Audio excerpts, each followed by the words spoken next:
Abandoned warehouse. I never thought I would find myself in such a cycle of fear and stress. It all started when I took a night job as a security guard at an old warehouse, deep in a deserted industrial area. My shift ran from 10 p.m. to 6 a.m., and I didn't ask many questions when I took the job, I just needed the money. From the outside, the place looked abandoned, the roads were potholed, the streetlights flickered weakly, and the air smelled of rusted metal. The warehouse had once housed machinery, but now only one building remained, leaving the rest as dark hallways with empty shelves and thick dust. The first night. Everything seemed normal. I checked the doors, did patrols, and sat in the security office with a small set of security monitors. A few overhead lights didn't work, leaving some areas in the dark. I had a flashlight with me, but I still felt an eerie silence over the place. Occasionally I would hear a small click or a soft noise in the dark corners of the warehouse, but I told myself it was just rats. However, by the third night, things started to get strange. I noticed that the motion sensors in the warehouse would occasionally turn on the lights without anyone walking by. At first, I thought it might be a technical problem or rats.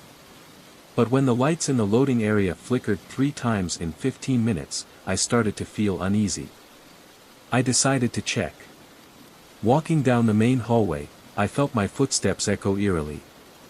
I took a deep breath as I reached the loading area, where the light was completely out. Only my flashlight cut through the darkness. Then I heard it. A slow, raspy breathing. The terrifying encounter. I froze. My hand tightened around the flashlight. I swung the light toward the dark corner and saw a tall figure, pressed against the wall. It was at least 2 meters tall, maybe more. I couldn't see its face, but its eyes, they glowed red like a beast's in the darkness. I felt my heart stop. Without thinking, I turned and ran. I didn't scream, couldn't make a sound. Only the sound of my feet pounding on the concrete was heard. The haunting never stopped. Once I got to the office, I slammed the door shut, locked it, and ran to the camera monitor. I checked every angle, but nothing. I rewound the tape. Nothing appeared, just me, standing there, shining my flashlight into the void. I worked for another week before giving up. I never found an answer to what I had seen. But I knew one thing, I wasn't the only one in that warehouse. The mystery of the wooden panel. I hadn't slept well in weeks. Every night in the woodworking shop, I had the feeling that someone or something was watching me. I checked the security cameras constantly, hoping for a face or a fleeting silhouette. But all I got were vague images, shadows that flashed by so quickly that I wasn't sure if they were really there. I told myself that maybe I could catch it on film, and then I could prove that I hadn't lost my mind. It all started about 3 months ago, shortly after I rented a small woodworking shop on the outskirts of town. As a carpenter who specialized in custom furniture, my work was pretty simple: chairs, tables, cabinets, and the occasional special piece of furniture. But then a man walked into my shop with something that changed everything. He showed up on a Tuesday morning. I remember it clearly because I had a flat tire that day, which made me late and extremely upset. The man was wearing an old jacket and faded jeans. He looked like an ordinary customer. But when he pulled the wooden board out of his bag, I realized something was wrong. The wooden board was old and dark, and on the surface were strange symbols that were not letters that I knew. They looked like runes or some kind of ancient symbol. He asked me if I could restore it. He wanted to use it as a decoration for his living room and said he had found it in an antique shop a few towns away. I hesitated because this was not my usual job, but he offered me a good amount of money, so I agreed. After he left, I placed the board on the workbench and began to examine it more closely. It was heavier than usual and felt special to the touch. My first step was to clean the surface, so I grabbed a dry rag and wiped the dust away. I noticed that the markings weren't just drawn on, they were etched into the wood at angles that seemed random, but also intentional. I decided to start sanding. I attached a sanding disc to the machine and made light strokes across the surface. As I worked, I noticed the grain of the wood. It formed strange, interlocking circles. I thought it might be a rare wood. After about 20 minutes, I stopped to check my progress. There were a few light scratches on the surface, but nothing to worry about. I set the board aside to let the fine dust settle, locked the shop door, and went home. The next morning, I opened the shop, turned on the lights, and walked over to my workbench. When I looked at the board, I couldn't believe my eyes. The scratches I'd made the day before were completely gone. The wood looked as if it had never been touched. I ran my hand over it, smooth, no scratches or scuffs.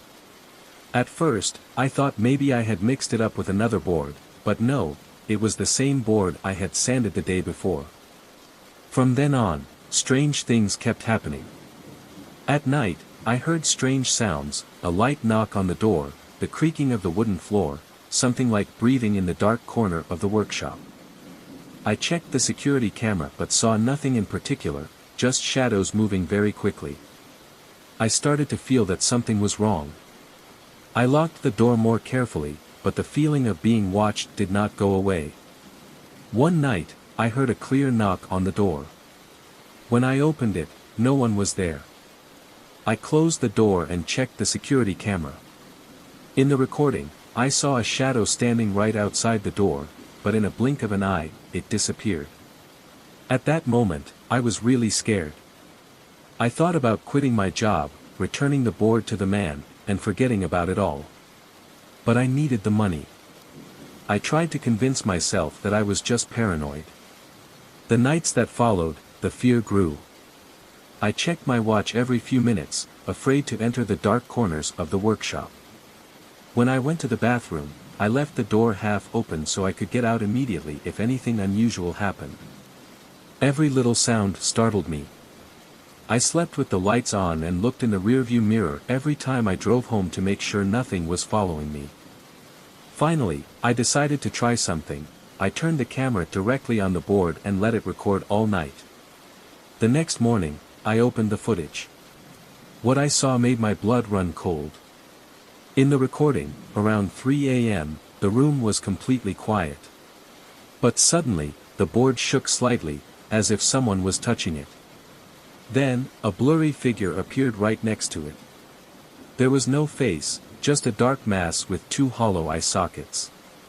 The figure leaned down, put its hands on the board, and in a split second, it turned its head to look directly at the camera. I turned off the video immediately. My heart was pounding. I didn't know what to do next. All I knew was that I couldn't go on like this forever. I was tired of running away, but I wasn't sure I had the courage to face the thing that was lurking in my woodshop. Would tonight be my last? The mysterious board. I am a carpenter, working in a small workshop in the suburbs. My work mainly involves repairing and restoring old wooden furniture for customers. One day, a customer brought in an old wooden board, asking me to clean and finish it for use in an interior project. At first, I didn't think much of it. I put the board on the workbench, examined the surface, and started sanding. But when I turned around to see the results, I noticed something strange. The board was still as smooth as when I first started. I picked up my sanding disc. It showed signs of use, proving that I had indeed worked on it. But the results were the same. I frowned, deciding to try again. This time, I sanded for half an hour, and wood dust was all over the place. I carefully examined the surface again. There were indeed new scratches. I made a mental note of them, locked the workshop door, and went home. But when I returned the next morning, I couldn't believe my eyes. The board was smooth as if it had never been sanded. I tried some harsh chemical cleaners, even a special solvent to remove the hardened surface. But after waiting and wiping, the board only became wet for a moment and then dried again, showing no signs of being affected. I began to feel something was wrong. My workshop seemed different. The air became heavy, and I began to notice strange things. My tools weren't where I left them. One time, I left my hammer on the workbench, but when I came back, it was on a shelf across the room. I told myself that I must have forgotten, but the uneasiness grew. One evening, while I was working, I felt a chill in the corner of the workshop, near the shelf. I glanced up and saw a dark shape pass by. My heart rate increased, a tight feeling in my stomach. I rushed outside to get some fresh air, trying to calm myself down. I told myself it was just stress, but deep down I knew something was wrong. I didn't give up, though. I tried many things to treat the board, rubbing it with steel wool, soaking it in a strong solvent overnight. But no matter what I did, it looked exactly the same as the first time I saw it. And every time I touched it, the feeling of anxiety grew. After a week, I noticed something else strange. Every time I was near the board, my hands would shake, and my chest would tighten. I turned on music in the workshop to distract myself, but it didn't work. One morning, I saw a dark figure gliding across the corner of the workshop, near the storage cabinet. It was just a fleeting shape, like a shadow sliding along the wall. I quickly turned on more lights, but saw nothing. I decided to try a last resort. I applied a coat of polyurethane varnish to the surface of the board. I applied each coat, but within minutes, it was gone. No drips, no peeling, it was as if the coating had never been there. The wood remained as dry and dull as before. I sanded it one last time, then immediately sprayed it with a coat of clear lacquer. This time, I could see the lacquer sticking. But within an hour, the surface was back to its original state. At this point, I had no doubt, something was wrong with the board. Every time I walked over it, I felt a dull ache in my lower back, and the hairs on my arms stood up. My tools continued to mysteriously get mixed up. One day, I found screwdrivers on the floor, or drill bits at odd angles. Finally, I couldn't take it anymore. I called the customer, explained that there was nothing more I could do. He seemed surprised, but agreed to come pick up the board. When he left, I felt relieved. The shop returned to normal. I completed a few more orders without any problems. No more strange noises, no more unsettling feelings. I slept better, and my back no longer hurt. But then, a week later, the customer returned, this time angry. He held the board in both hands and accused me of playing a prank.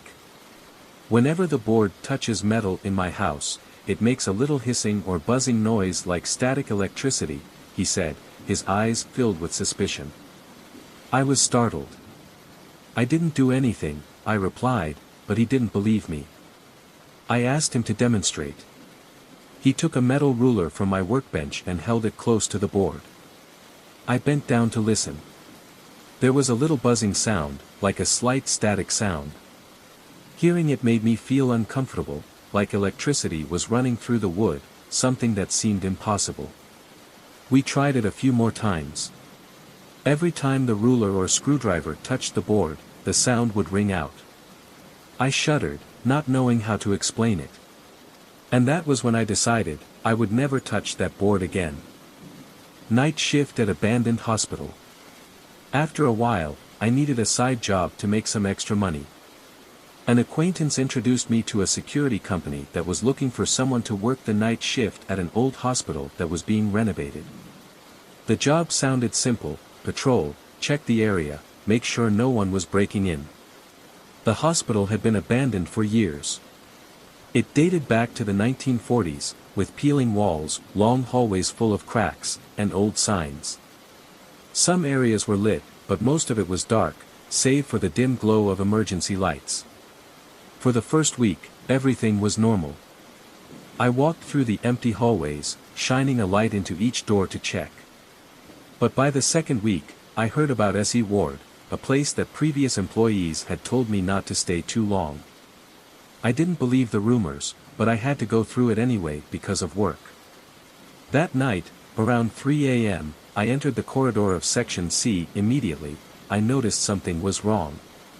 The overhead lights were not working, only a few emergency lights near the exit were on. The air was colder than usual.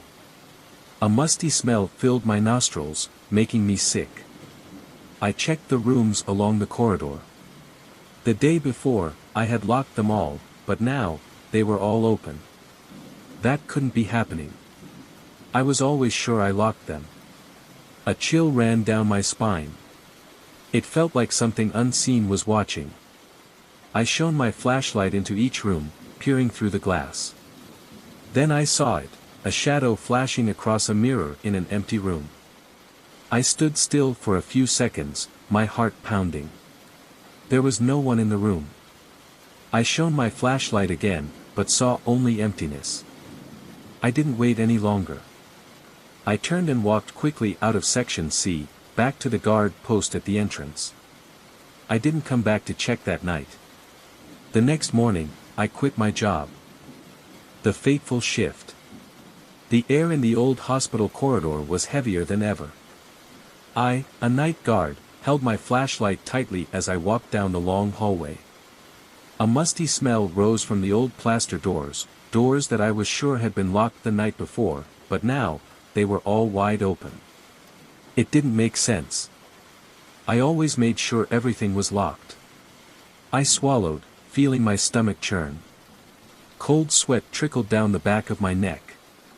I looked into each room. Inside were only rusty hospital beds and dusty old desks. No sign of anyone. Suddenly, a faint clanking sound rang out. The sound of metal scraping against metal, very faint but distinct. I stopped, trying to determine the source. Strangely, every time I stopped to listen, the noise stopped. I decided to check one of the rooms near the end of the corridor. This door, I remembered, had been locked the night before. I turned the knob, it turned easily, the hinges creaking in the darkness. The air in the room was colder than the hallway outside. I stepped in, sweeping the flashlight around. There were still old shelves and a few broken appliances. But then, something, a whisper so faint I couldn't make it out. My heart began to pound. I stood still, straining to listen. It could have been the wind, or... But then, the whispers came again, this time coming from the corner of the room, or from the hallway. A shiver ran down my spine. I turned to go out, but the door was closed. I reached for the knob, but it wouldn't budge. Locked. I fumbled in my pocket for the key, my hand shaking. Just then, the flashlight in my hand began to flicker. The light flickered, dimmed, and brightened, making me even more confused. I took a deep breath, pressed my face against the small pane of glass on the door, and looked out into the hallway.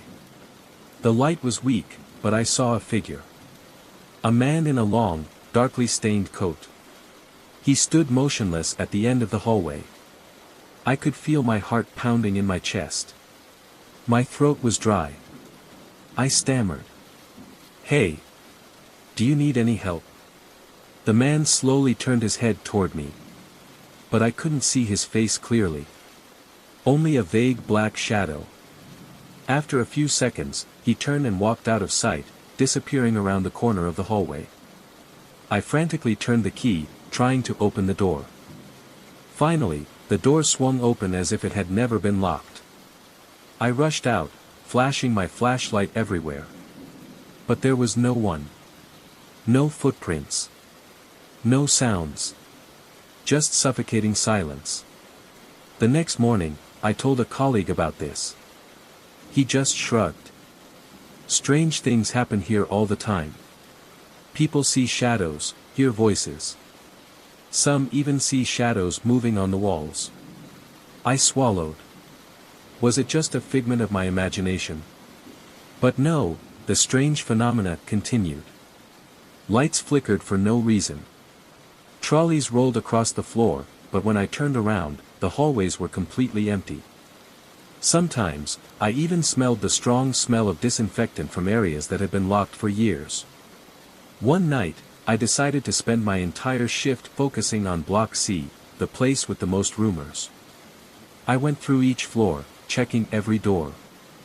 Nothing unusual except the sound of dripping water from a leaky pipe. When I got to the second floor, I found a large filing cabinet blocking an unmarked door. A strange cold wind blew from behind it. I pushed the cupboard aside. In front of me was a locked door. I tried each key in my hand, until one fit. The lock opened easily. I pushed the door open and entered. Inside was a small, windowless room. The flashlight shone in the middle of the room, an old, dusty wooden desk, surrounded by bookshelves covered with old papers. I stepped closer, shining the flashlight into every dark corner. On the desk, a yellowed photo lay neatly. I picked it up, blew off the thick layer of dust. The photo showed a group of doctors in white coats, standing in a row. And in the middle, was him. The man with the long, dirty coat. I felt my blood freeze. The flashlight suddenly flickered. In the moment of light, I saw him. Right in the photo. His eyes were looking straight at me. Turn off the light. The darkness completely swallowed me. I don't remember when I fell asleep.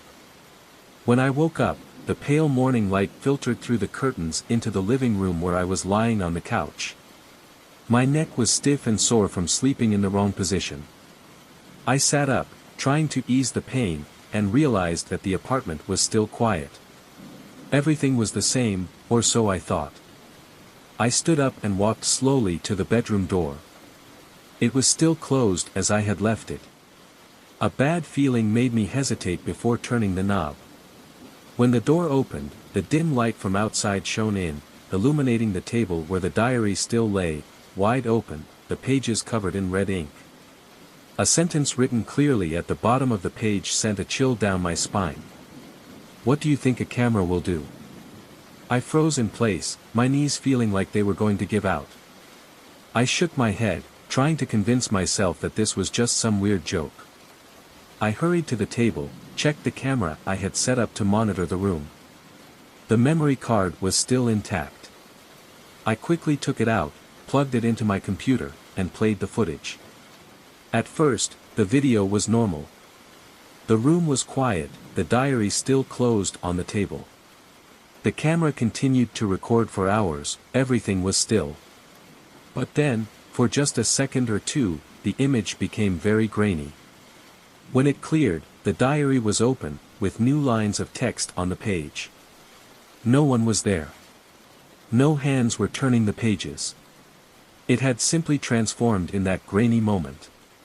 A chill ran down my spine. I tried to concentrate on the day's work, but my mind couldn't get away from the image of the diary opening by itself. I wanted to throw it away, burn it, but an unexplainable feeling of unease made me hesitate. As if it knew what I was thinking. That night, I decided to put the diary in a small, locked box and put it in my closet. I locked it, put the key in my pocket, and moved the camera so that it was pointed directly at the door. If anything happened, I would have proof. That night, as I turned off the lights and closed my eyes, I heard a sound. A soft, continuous scratching sound coming from the closet. My heart pounded in my chest. I opened my eyes, listened, and realized that every time I sat up, the scratching stopped. But as soon as I lay down, it started again. The next morning, I rushed to open the closet. The box was still there, but the lid was open. The diary was inside, wide open with a new line. "The box won't help." I backed away, my heart pounding. I rushed to the computer and played the footage from the night before. The door remained closed for hours, until the screen suddenly went black. When the image returned, the closet door was ajar, the locked box lying on the floor. Another moment of static, and the box was back on the shelf, closed as before. No one. No sign of outside interference. I began to panic. I checked every corner of the apartment, looking for hidden cameras or any device that could cause this phenomenon. But there was nothing. Everything was as usual, clean, tidy, but eerily silent. Over the next few days, the diary continued to fill itself. It recorded every thought I had, even the ones I had never said. Every time I thought about destroying it, a warning appeared. If you burn me, you will regret it. I began to see shadows moving along the walls. Not clear shapes, just faint flashes, fleeting movements at the corners of my eyes. At first I thought I was imagining things, but then I heard them. Soft footsteps in the hallway at night. Whispers just as I drift off to sleep. One evening, I came home late.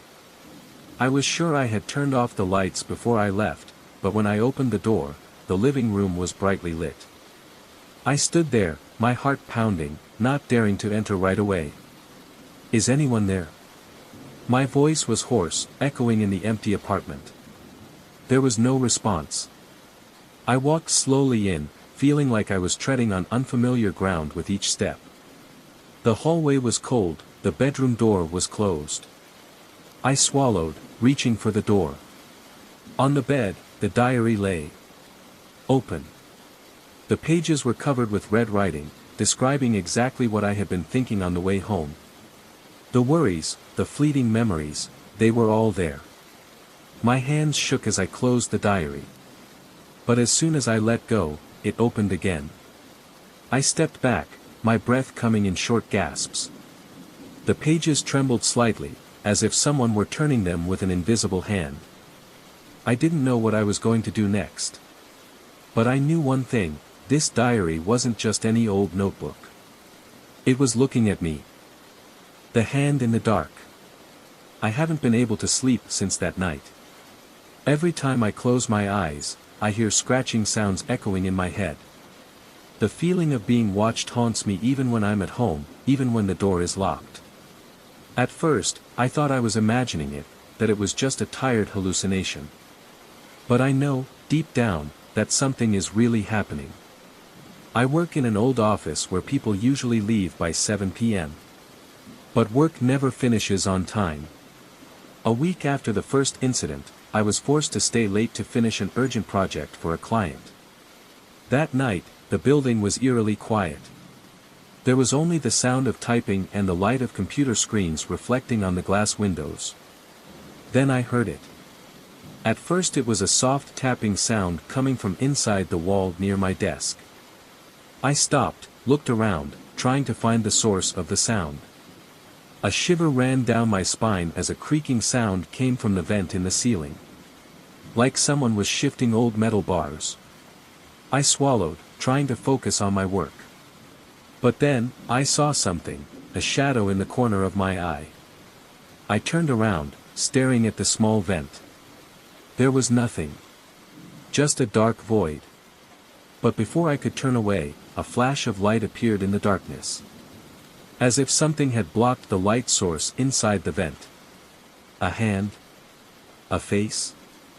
I wasn't sure. I squinted, trying to get a better look. But whatever was there was gone.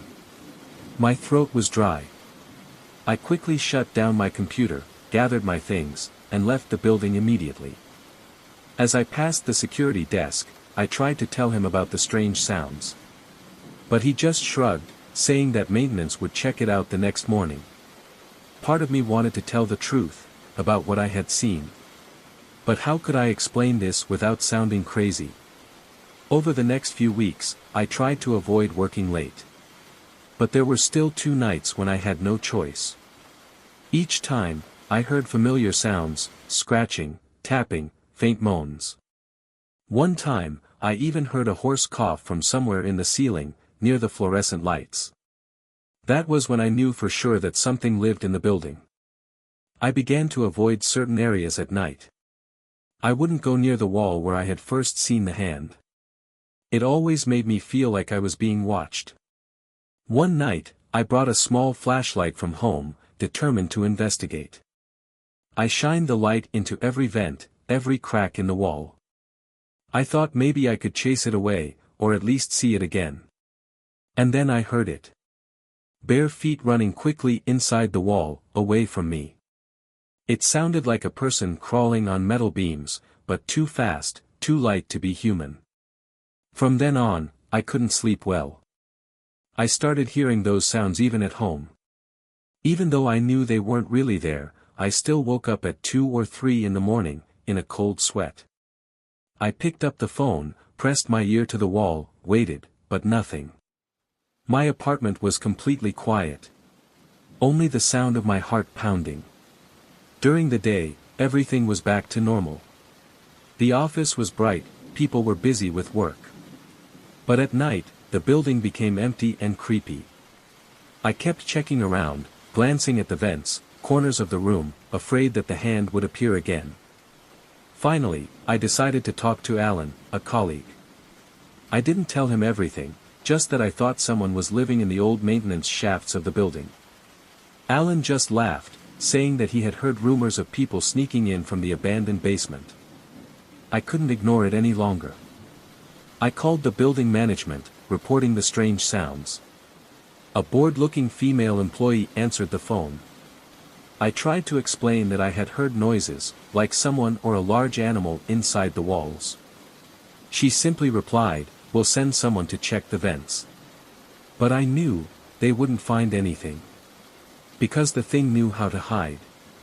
Because it was watching me. And I wasn't sure, if it would let me go that easily.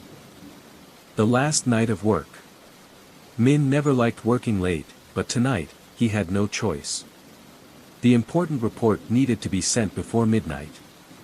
The office was deserted, leaving only him and the faintly flickering fluorescent lights on the ceiling. The sound of typing on the keyboard echoed, lonely in the large space. Min took off his headphones to call his boss, informing him that he would send the report in 30 minutes. When the call ended, a strange sound came from the wall behind him. Scratch, scratch. A light scratching sound, as if something inside the wall was trying to escape. Min paused, turning his head to look around. He swallowed, walked closer to the wall, and knocked lightly. Thump. A strong force hit the wall from inside. Min recoiled, his eyes darting around the room. A feeling of unease clung to him like an invisible hand. He picked up his phone, turned on the flashlight, and shined it into the corner of the wall. Nothing. But then, a faint sound came from the hallway. The shadow in the hallway. Min stepped out of the room, following the sound. It led him to an empty corner of the office, where a few weeks ago, he had seen a hand reaching out from a crack in the wall. At the time, he had thought it was just an illusion from overwork. But now, standing in front of that old wall, a chill rose up in his spine. Min bent down, shining the flashlight into the crack. The shadow moved. He gasped, feeling as if something had just shrunk inside. A soft breath escaped from the hole. Min quickly turned on the hallway light brighter. When the light flooded in, the shadow disappeared. There was only dead silence. Forgotten past. Min rushed into the break room, pouring himself a glass of water. His hands were shaking. There's no way there's anyone in the wall. He tried to calm himself, but his mind kept recalling an old story a coworker had told him. Many years ago, this building used to be a mental hospital. There was one particular patient, a man who kept muttering that someone was watching him from the wall. No one believed him. But then one day, he disappeared without a trace. Only a bloody handprint was left on the wall of the patient's room. The renovation project turned the hospital into an office, and that was forgotten. But what about Min? He couldn't forget what he had just seen. A creaking sound came from the ceiling. Min raised his head. The vents above were covered in dust. And he swore, there were eyes looking down at him. Run away. Min rushed out of the room, pressing the elevator button repeatedly. He no longer cared about the computer or the papers. The elevator arrived. The door opened. Min stepped in, staring at the floor number. Nothing happened. Then, the elevator light flickered. Min felt his breathing quicken. A chill ran down his spine. He looked in the elevator mirror. A pale man stood right behind him. Min's heart stopped. He turned around, N01. But when he looked in the mirror again, The man was still there. The door opened. Min rushed out, running to the parking lot. He jumped in the car, started the engine, and pressed the gas. The darkness swallowed the road ahead. "I see you." Min drove down the highway, his hands gripping the steering wheel. His breathing was rapid. He tried to think that everything was just an illusion. But then, the rearview mirror.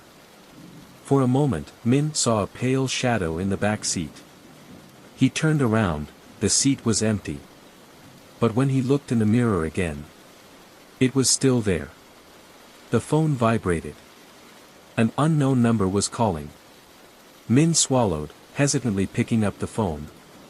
From the other end, a voice whispered, "I see you." The phone screen flickered, then went black.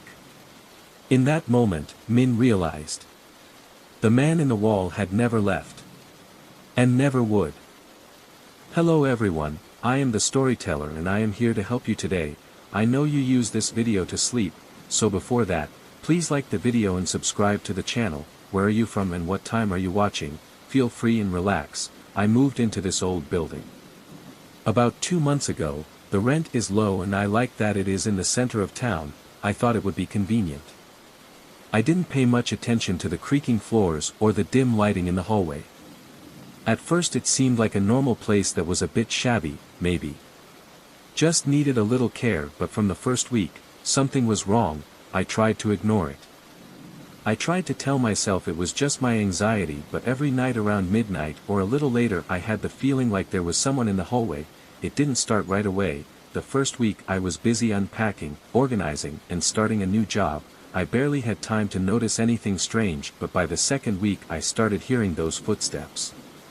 I remember the first time it happened, around 12:30 a.m., I was lying on my little couch, flipping through the channels on. I heard a slow steady noise outside the door. It was very faint but it sounded like actual footsteps. There was a pause, then a splash, then another pause, then another splash. It reminded me of someone. That person was trying to walk without making any noise except the floor in the hallway was too old to do that. The wood cracked under any pressure. At first I thought it might be a neighbor working late or something. I got up, opened the door to see who it was and saw no one. The hallway light was on but the place was empty. I walked a few steps outside, nothing. I shrugged and closed the door. I told myself the floor was probably just moving or something. Old buildings make weird noises. I went back to the couch and tried to forget about it, but I couldn't shake the feeling of unease. The next night, I heard the same thing. But this time, it started after 1 a.m.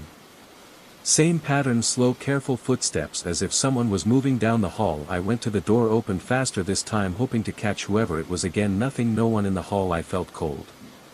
But I wasn't about to panic. I never believed in ghosts or anything like that. I assumed it was old wood or maybe someone upstairs. The sound can travel to older buildings and it can still play pranks on you. It's weird. I almost didn't want to tell anyone about. 'Cause I knew what it would sound like. Paranoid. On the third night I started getting annoyed. It happened consistently, always after midnight, but not quite at the same time. Sometimes 12:05:15, sometimes sometimes after that. I couldn't sleep. I lay in bed waiting the hall for quite a while, and I lived near the end of the hall, so whoever was walking or whatever was making noise was moving the length of the hall. I kept imagining someone walking again, looking for the door number or some random occupant stumbling around, but the building was never busy at that hour. I heard no other noises except slow footsteps and the occasional old floorboard clatter. My heart started pounding. I stood up and pressed my ear to the door. The footsteps continued to get closer, then stopped closer. My apartment would be silent for a few seconds, then they would retreat the same way they came. It felt like a strange game, but every time I opened the door I saw no one. One night I decided I would be a little more methodical about this. I turned off all the lights in the house, sat in the dark and waited. I occasionally checked the time on my phone. Around 12:40 when I heard the footsteps, softer at first, as if at the end of the hallway near the stairs leading to the foyer. They got louder, or maybe just more distinct as they came closer. I pressed my ear to the door. I could hear each creak move on the old boards. My heart was pounding loud. I could barely hear what was going on. My palms were sweating. I took slow breaths to calm down. Then the footsteps came to my door. They stopped.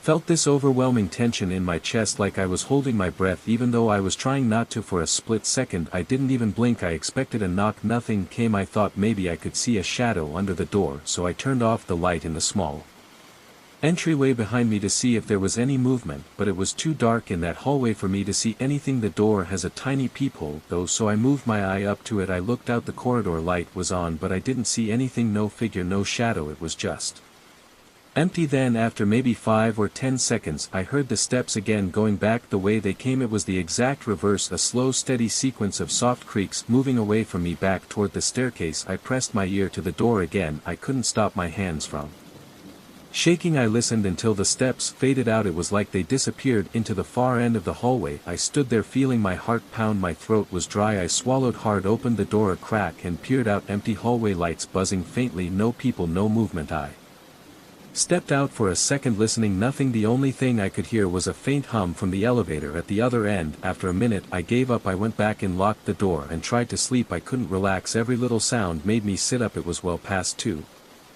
a.m. when I finally drifted off, and the next morning I felt exhausted. The routine continued for a while. Some nights I'd go to bed early hoping I'd sleep through whatever was happening. I'd wake up around midnight or 1 a.m. anyway, started by a dream or some small noise. Then I'd wait, and sure enough the footsteps would return. At times I considered the possibility that I was half asleep and imagining things, but it felt too real. I could feel the boards vibrating under someone's weight. I decided to ask around. The first person I talked to was the manager, an older guy named Richard. He had a small office down in the lobby. I casually mentioned that I heard noises at night. He shrugged and said it's an old place, the pipes bang, the wood expands, all that stuff. I nodded and said maybe that was it. I also spoke briefly with a neighbor who lived at the other end of the hallway. He was a quiet middle-aged guy with a slight limp. I asked if he ever heard anything weird at night. He shook his head and said he usually slept like a rock. He didn't seem suspicious or anything. I tried to bring it up with a few other residents I met in the elevator, but most of them just smiled politely and changed the subject. It felt silly to push the topic. One night I thought about setting up some kind of recording device. I had an old phone that I didn't use anymore. I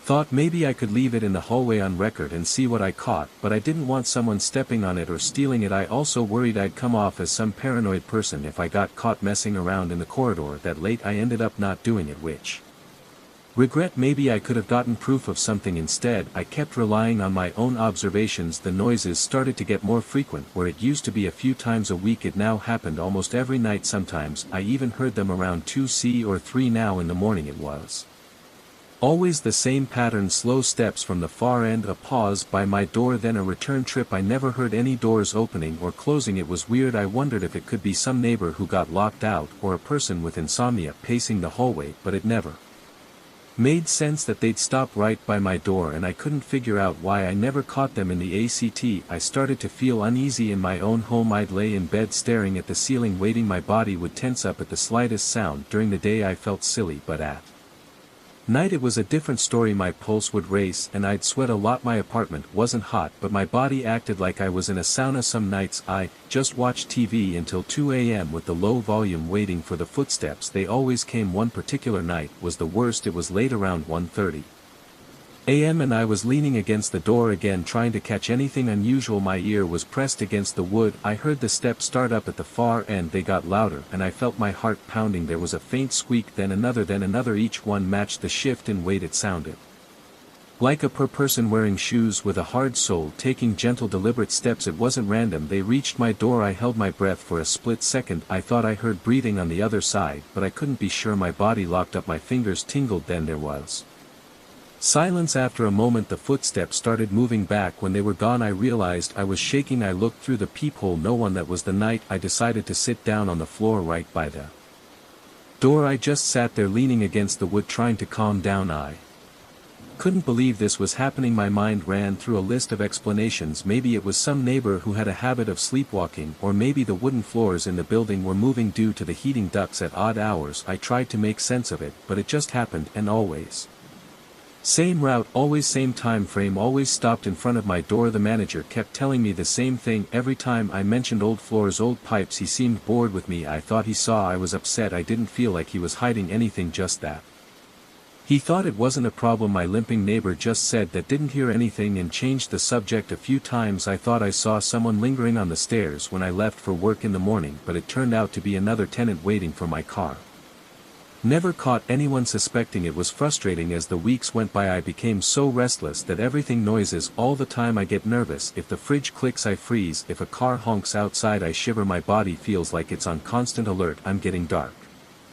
Dark circles under my eyes from lack of sleep. People at work ask if I'm okay. I say I'm just busy. I don't want to look crazy. Then one weekend I thought maybe I might catch someone by surprise if I'm in the hallway, so around midnight I turned off the lights in my apartment, opened the door very gently and walked into the hallway. I left the door open behind me. The hallway lights were on, but they were dim and flickered sometimes. I walked to the end where the stairs were. No one was there. I crouched down next to the wall trying to stay still. The building was quiet. I heard the elevator go a few times, but no one came down to my floor. After about an hour I couldn't take it anymore. My legs were cramping and I felt ridiculous. I went back inside. Of course that was the only night the footsteps didn't happen. I guess if it was someone, they noticed me somehow, or it was all random timing. I didn't try again. I finally got to the point where I tried to ignore it. If I heard footsteps I would lie in bed and let them pass, but ignoring it didn't help, actually made me more anxious. I kept imagining someone standing on the other side of the door staring at me. The thought sent shivers down my spine. I started shaking under the covers. Sometimes I got up and double-checked the lock. I never slept well. One night around 12:50 a.m. I heard the footsteps start. I had to stay in bed. They moved slowly down the hallway. Like always I was sweating so much I had to push the covers off. My heart was pounding. When the footsteps reached the door they stopped. I could almost feel someone's presence through the door, as if I had opened it.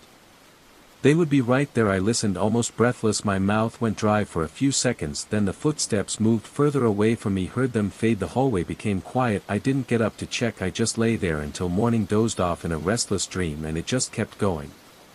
While the footsteps didn't lead to anything else, they never tried to open my door. They never knocked. They never whispered or shook anything. I just heard them come and go. No one else seemed to notice or care. I couldn't think of a logical explanation, but I also couldn't prove anything spooky was going on. I started to wonder if there was some weirdo neighbor who had a reason to be walking around at those hours. Maybe an elderly person with insomnia trying to move. Maybe the building's heating system was making the wood crack in a series of footsteps-like sounds. Maybe someone who had liked to creep around at night. I still live here. I keep telling myself it's nothing, but every time I hear that sound I tense up like I'm waiting for something bad to happen out, even though nothing happened, just footsteps coming and going night after night.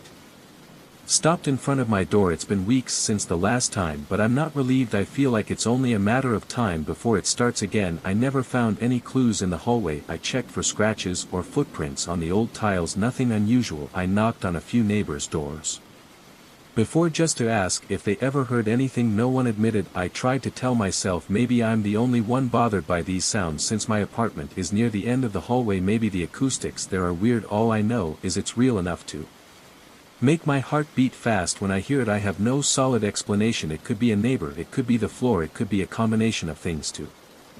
Or someone who is perfectly normal just acting weird, but that doesn't stop me from feeling uneasy. That long hallway, the dim lights and the series of footsteps in the dead of night. It's hard not to freak out when I talk about it. People tend to ignore it, but if they go through it, they themselves can understand. I've thought about moving, but financially this place still makes sense to me.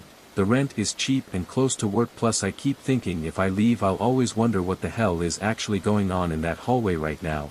I'll deal with that. I always lock my door. I try to drown out the noise with a fan or some music. When I'm in bed sometimes I wear earplugs, but on quiet nights I can still hear those footsteps. Nothing dramatic about it, just footsteps in an old building that come and go with no explanation, and honestly that alone is enough to drive me crazy. That's the whole story. I wish I had a big reveal, some evidence that it was a prank or there was a hidden passage in the walls, but I don't know. All I have is the memory of sitting there pressed against my door, hearing slow, cautious footsteps on the other side just inches away, not knowing who or what they belonged to. And then it happened. I heard it, I felt it, and I never understood it. I'm not saying it was supernatural, but late at night when my mind is racing I can't help but imagine someone standing there in the darkness of the old hallway listening to me breathe on the other side of the door, only to disappear. When I look back it still makes my heart pound just thinking about it. I still remember that last night at the hotel my body was exhausted and Mind was half off, but I couldn't fall asleep. Really, the room was too quiet, the bed felt too hard, the air conditioner was a little noisy, and every time it turned on I'd startle awake because I felt like something was wrong. I was in that little city for a few days. Some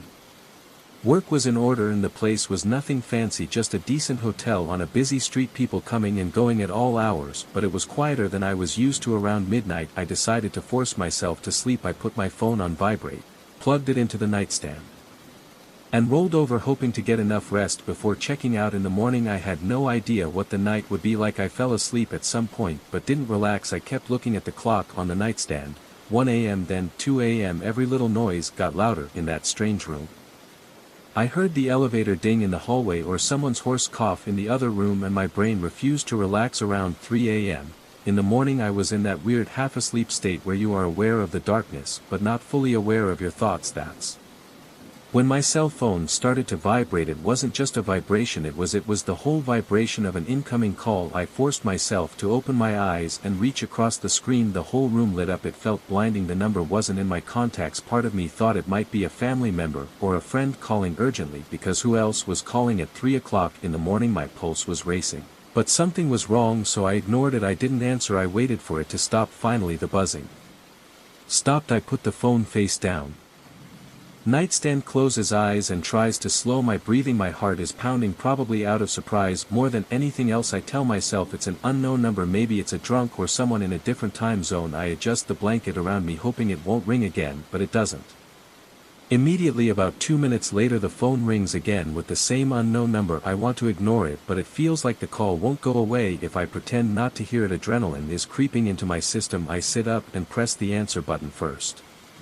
My rationality can convince me not to. At first I don't say anything, but I hear a soft breathing on the other end of the line. That's my first real shock. Not a heavy breathing like in a horror movie, but it's obvious someone is there. I still don't say anything. I just say, "Hello." It sounds shaky to my own ears. The breathing continues for a while, then the call disconnects. No words, just the sound of someone on the line, and then the click. I feel cold all over. I have received many wrong number calls in my life, but usually the caller will say something like "sorry, wrong number" before hanging up. This time it was different. I am not sure why, but it made me feel uncomfortable. This time I put the phone down, turned the screen to see if it was lit up. My eyes looked at the clock. 3:05 a.m. Great, I think this is exactly what I need, as I have to check out in a few hours. I try to breathe slowly and reason, maybe it's some stranger calling in the middle of the night, maybe they're bored. But then my phone rings again, this time saying the same number. I hit the answer button.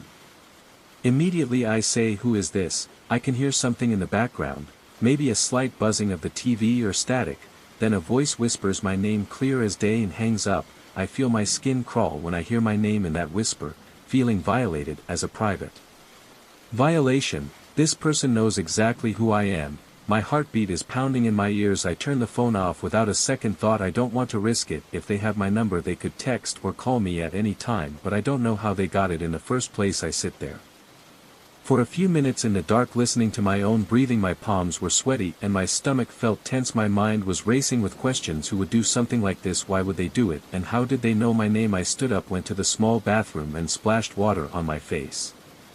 The sink was cramped and there was a cheap fluorescent light bulb overhead buzzing. I stared at my reflection. My eyes were bloodshot. I looked stressed. I tried to calm myself. I wiped my face with a rough hotel towel and turned off the bathroom light. The darkness in the main room seemed heavier than before. I went back to bed, checked the lock on the door. As I passed, it was secure. I also had a standard chain lock, the flimsy kind you usually find in hotel rooms. No strange noises from the hallway, no footsteps, no muffled voices. For a second I considered going down to the front desk to complain, but what would I say when someone called me 3 times?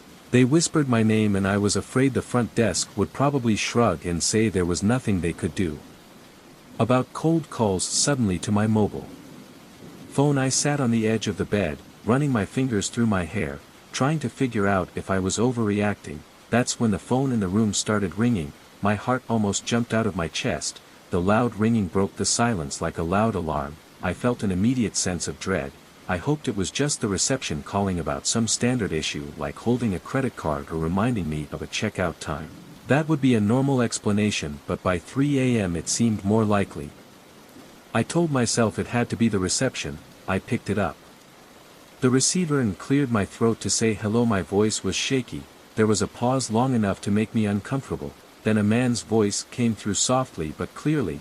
He was still awake. He knew I was in that room, alert and frightened. The hairs on my arms stood up. I gripped the phone.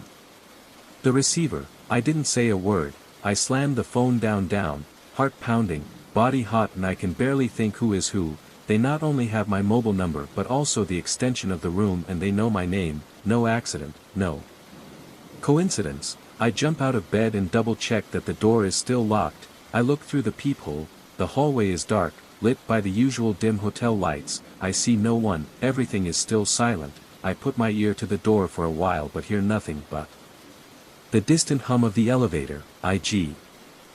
In sight, the hallway lights flickered a little. I felt a breeze from somewhere, probably the air conditioning system. I waited a few seconds, scanning every corner of the room, expecting someone to jump out or dash out of the corner. Nothing. I closed the door, locked it, then shoved a chair from the small table under the door handle. Felt a little silly, but I wanted an extra layer of security. Then I went straight to the phone on the bedside table and dialed the front desk. A woman answered in a polite tone, as if she had just woken up from a nap. I told her my name, my room number, and I was getting strange calls. She stopped, looking confused, and said, "We haven't made any calls to your room. No internal calls coming from our system, sir." That's all she said to me. Her tone was calm and a little dismissive, as if she was used to people calling at odd hours with strange complaints. I asked her if anyone had maybe messing with the phone line. She said no. I asked her to check it out. Maybe a guest asked me by name. She said no one had come near the desk about me. She suggested calling security, but I guess I was hesitant because I wasn't sure if that would make things worse or even if there was anything they could do. She said let her know if it happened again, but if not, she advised me to lock the door and let her know in the morning if there was a bigger problem. I hung up feeling cold in my stomach. It was 3:20 a.m. By then I turned on the small lamp on the table near the TV, which bathed the room in a dim yellow light. I turned off all the other lights so I could see better through the peephole. If anyone was walking by, the dark corners of the room made me uncomfortable, but I forced myself to look around carefully. I checked under the bed, opened the cupboard, pulled down the shower curtain. Nothing. No signs of break-in. No footprints, nothing strange. I sat on the chair in the small desk, eyes glued to the door. My phone is off, which feels a little bit of a relief, but also a sense of isolation. If something is really wrong, I need to turn it back on or use the phone in the room. Every minute that passes, my whole body tenses, my muscles stiffen, my skin is damp with sweat. I keep wiping my palms on my pajama pants. Every time the air conditioner goes off, I feel like I can hear footsteps in the hallway, then it comes back on and the buzzing drowns it out. Everything happens again. I try to think of who would have my number, know what room I am in. Maybe someone at work trying to tell a lame joke. They wouldn't do that at 3 o'clock in the morning, and how would they get in? The phone number, whispering my name, sounds personal, doesn't sound like any of my coworkers. I run through the possibilities in my head, but in the end nothing works. I decide to at least try to get some sleep, even though I know it's just as wishful thinking. I move the chair away from the door.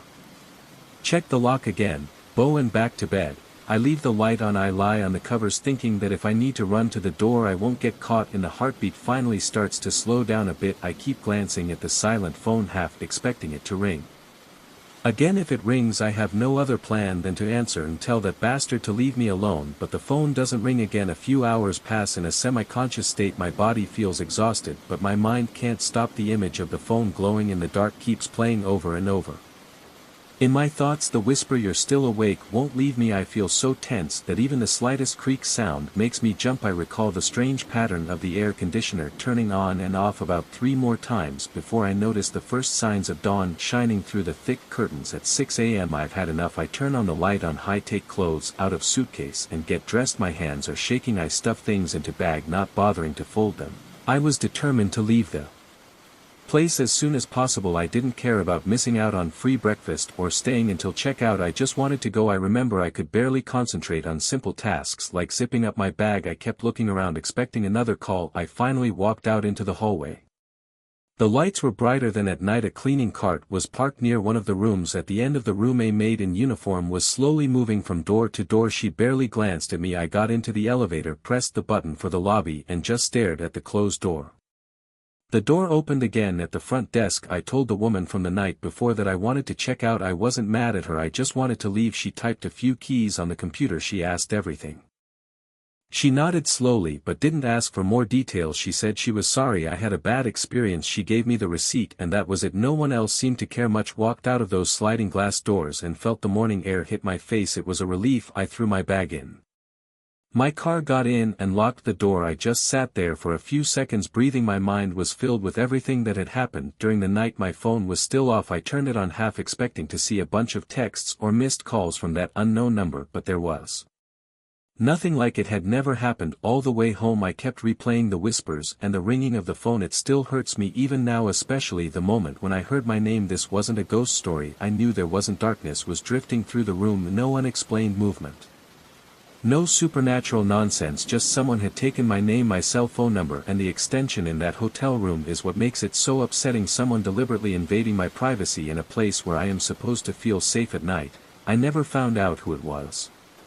I tried asking around for a while, then asking people at work if they had called or if they knew someone in that city. No one admitted anything. I never got another call like that. It was a one-off, but it bothered me for a long time. It still bothers me. It feels personal in a way that random pranks don't. Maybe the person was just bored or thought it would be funny. Maybe they had access to the hotel's reservation system. I don't know. I do know that since that night I am especially careful with my personal information when I travel. I don't tell people where I am. I try to use a different name when checking in whenever possible, or at least I am cautious about who knows my room number, and I hardly ever answer the phone from strangers in the middle of the night. Memories are so raw, sometimes just a simple ring can bring it back.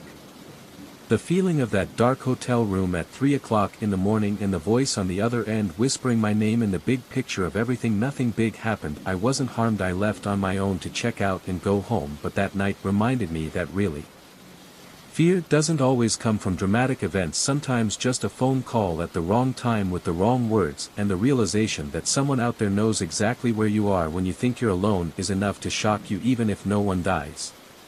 If there's no direct threat, I never went back to that hotel. I avoided that city for a while, but eventually life goes on. Whenever I think of that voice whispering my name in the dark, I felt a twist in my gut, so simple, so direct, and it felt like the beginning of something worse. I was just glad it ended there and I could leave without further incident. I guess that's all there is to say. It was the most disturbing night I've ever spent in a hotel, and I hope I never experience something like that again. I felt a chill run down my arm the moment I stepped off the bus. My watch said it was past midnight and I was coming back from a party in another city. The station was almost deserted. A single street lamp lit the sidewalk. The light flickered every few seconds, making everything gloomy. I noticed there were two other people around. One was leaning against a concrete pillar with his hands in his coat pockets looking sleepy. The other was a man sitting at the end of a wooden bench. His head was bowed and he had his phone in his hand. I thought how tired everyone looked. I felt exhausted too, but a little restless. The party was loud and I had a few sodas, which made me restless. I slowly walked towards a metal bench under a dusty billboard, my bag heavy on my shoulder. I could still hear the bus engine behind me as it left. The station had collapsed. Almost silent, the wind made a gentle whistle through the open space. The man at the end of the bench didn't move. The other man by the pole yawned and walked towards the toilets. I checked the schedule on my phone, which was gone. The bus was running. I needed to find out where the exit was, or maybe call a carpool, but the app said there were no drivers in the area. I thought about asking the man on the bench if he knew of any other night buses or taxi stands nearby, but he seemed distant from me. Covering most of his head, his phone screen lit up in his hand. I stared at my phone message. Feels weird. Good evening, it's cold, right? I typed back in Portuguese. It's arrived. I kept it short. I waited. The wind was still blowing. My hoodie wasn't enough for that sudden drop in temperature, so I zipped it all the way up and stuck my hands in my pockets. My breath came out in weak puffs of steam. I realized I was alone because I couldn't see the other person anymore. They probably hitchhiked or walked. About 10 seconds later I heard a soft ring from the man's phone. I tilted his head slightly. He picked up the phone, touched the screen, then put it back in his pocket. My phone vibrated. My hand. I read faster. You be careful here, the night is long. This time it's English. My pulse increased. I looked at the man. He stood up without saying a word. He seemed taller than at first I realized. He moved as if he had a purpose. I watched him walk straight out of the house. The station. The benches are empty. The sound of your footsteps echoing. You never look back. You don't get on any buses and don't ask anyone for directions. I feel my stomach tighten. I tap the screen to call the number. No one answers. The ringing rings a few times, then goes to voicemail, but no greeting. My mouth is dry, so I swallow. I send another text. Who are you? Why are you texting me? I wait, but nothing else comes. I stand there, eyes darting around the station. The fluorescent lights overhead are flashing. The guy who took a break earlier is gone. The bus schedule is on. The sign nearby says the station will be open, but there won't be any other buses for hours. I think about taking a taxi, but I don't see any nearby. The regular taxi ranks are empty. The small window of the bus station is closed and the lights inside that office are off. I feel restless. My heart is beating faster than normal. I shift my weight from foot to foot, checking my phone again. No more messages. I tell myself it's probably just someone messing around, but how did they get my phone number? I looked towards the exit where the man left the streets outside. The light was dim. I could see a few cars passing by the city. It felt quiet. I wiped my palms on my jeans, took a deep breath and told myself to calm down. I decided to walk out of the station. My plan was to find a brighter area and maybe catch a taxi. The sidewalk outside was cold and damp. Under my sneakers the wind was stronger. Outside the street was wide with a few closed shops behind steel shutters. I saw a small diner across the avenue with a flashing neon sign open. The place looked old, but it was the only business open I could see, so I headed towards it. My phone rang again. I froze in the middle of the crosswalk. I checked, there were no new messages. It turned out it was just a social media notification, but my heart was still pounding. I hurried into the diner. A small bell jingled as I opened the door. The smell of coffee and fried food hit me. There were two customers sitting in two separate booths, both busy with their own business. A staring waitress stood behind the counter. She gave me a slight nod, so I went to a booth near the window and put my bag down. The waitress came and asked if I wanted anything. I ordered a cup of black coffee with no sugar. I didn't know if I was hungry, but I ended up ordering fries. My stomach was in knots, but I thought maybe something salty would help me relax. I took out my phone again. I stared at the unknown number. I pressed to call again. No one answered. I tried blocking phone number, but part of me wanted to see if this person had sent anything else, so I didn't block it. I just sat there with the phone in my hand. The waitress brought me my coffee. It was hot and smelled really strong. I took a sip and felt a warmth in my chest. The fries arrived shortly after. They looked a little greasy. I ate some but kept glancing at my phone. My mind was racing with questions. Had the man overheard me on the phone earlier? Had I mentioned my number? Had he seen me type it somewhere at some point? I looked around the diner. There were old posters and a TV mounted in the corner. A late-night talk show was playing. The volume was low. The other customers looked tired, probably locals or passing truck drivers. None of them looked like the man on the bench. I wondered if he was out there, were there on the sidewalk, or did he get in the car? About 30 minutes passed. Maybe longer. My phone was still silent. I felt a little calmer. I finished my coffee, paid the bill and asked the waitress if she knew of any taxi companies nearby. She gave me a card for the local service. I dialed and asked for a ride. They said it would be about 15 minutes. I walked outside to wait for a taxi. The street was a little darker than before. Some of the lights seemed dimmer, or maybe I was imagining things. My phone battery was at 20%. I kept glancing at unknown number, thinking maybe I had missed something. Nothing. Then a faint beep, just another social media ping. I turned off notifications for everything except calls and texts. My ears were alert for any sound behind me, any footsteps, but all I heard was the buzzing of a street lights and engine noise. Car was a few blocks away when the taxi arrived. I got in the back seat. The driver was a middle-aged man who seemed quite friendly. I gave him my apartment address. He nodded and started driving. The interior of the car smelled like old cigarettes. The radio was turned down low, some local station. I tried to relax in the seat. My phone was on my lap. Part of me expected it to ring. The driver broke the silence. He asked me if I was coming from the bus stop. I said yes, and I mentioned how it was pretty quiet at the time. He nodded, saying it was dangerous around there sometimes, especially on the weekends. I asked him if he had heard of someone playing with people's phones or something. He looked at me confusedly in the rearview mirror and said he had not, but there were always some strange characters hanging around my building. About 15 minutes away the driver drove up to the front gate and I paid the fare. The street was quiet with only a few windows lit up in the apartments around. The security light above the entrance to my building flickered a little. I get out of the car, grab your bag and thank the driver. He drives away, leaving me alone on the sidewalk. I feel a little shiver. The wind has died down but the air is still cold. I go to the gate and enter the code. The lock clicks. I go through the small courtyard on the stairs and reach my apartment on the second floor. the hallway smells of old paint and cleaning products. I insert the key into the door. Step in and lock the door behind me. I turn on the kitchen light and put my bag on the chair. My apartment is small but familiar. I kick off my shoes and check my phone again. Nothing. I sigh. My heart rate finally slows down. I plug my phone into the charger on the kitchen counter and take a sip of water. Then I open the fridge and drink some orange juice straight from the box.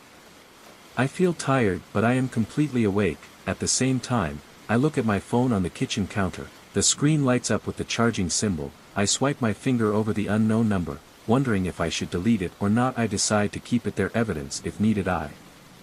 Thinking about calling the police, but I have no real evidence of any wrongdoing. I got just a few strange messages, no real threats except a vague warning to be careful. It wasn't really a crime. I went into the bedroom. I could hear the old plumbing in the wall creaking every now and then. I threw clothes in the hamper, then put on sweatpants and a t-shirt. I turned off the main light and left the night light on. I climbed into bed, phone in hand, part of me expecting it to vibrate at any moment, but it remained silent. I opened a chat with my best friend, typed a message about what had happened and then deleted it before sending it. Felt silly to bother anyone at that hour with a vague story. I checked the time, 1:45 a.m. My eyes were burning with exhaustion. I set the alarm for the next morning and tried to steady my mind, constantly replaying the moment when I noticed that guy with his phone. The way he picked up the phone, read something and walked away. The long night message echoed in my head. I finally fell asleep. I had restless dreams every time I woke up at night. I checked my phone, no new messages. Around dawn, I finally got a few hours of real sleep. When I woke up, the sun was shining through the curtains. The phone was still next to me, silent. I got up and took a shower, hoping the hot water would clear my head for the day. Things were less stressful. I still felt restless even though I tried to reason it all out. Maybe the guy saw my number on a piece of paper or overheard me talking to a friend at the party, or maybe he was bored and decided to scare someone. But strangely, he used both Portuguese and English. That haunted me. I checked the call history on my phone. Unknown number, didn't show any other attempts, no messages. I dialed again just to see if nothing changed. No voicemail, no greeting. I hung up. For the next few days, I kept my eyes open to see if there was any strange activity on the phone. Nothing happened. Like that text conversation never existed. I tried a reverse lookup of the number. Nothing came up. My phone company said it was a prepaid line, untraceable. I told a few of my friends about it. They said it was probably just a random stranger. They joked that I should ignore it. I still felt violated. Someone had my number and decided to send me mysterious messages at a time when I was alone in a deserted train station. I thought about installing new security apps, changing my number, or being more careful about who I shared my number with, but part of me just chalked it up to a strange encounter late at night. I never found out who sent those messages. I never saw the man again. That too, I still think about it sometimes, especially if I'm out late at night waiting for a bus or walking through a quiet area. I glance around and wonder if someone is watching me from the corner of the room. Keep an eye on my phone. I've learned to keep my phone closer, keep my details private, and not trust the silence around me. Nothing really happened to me that night. I got home safely, but that feeling of being exposed still stays with me. That's how he got up and left without getting on the bus right after sending it.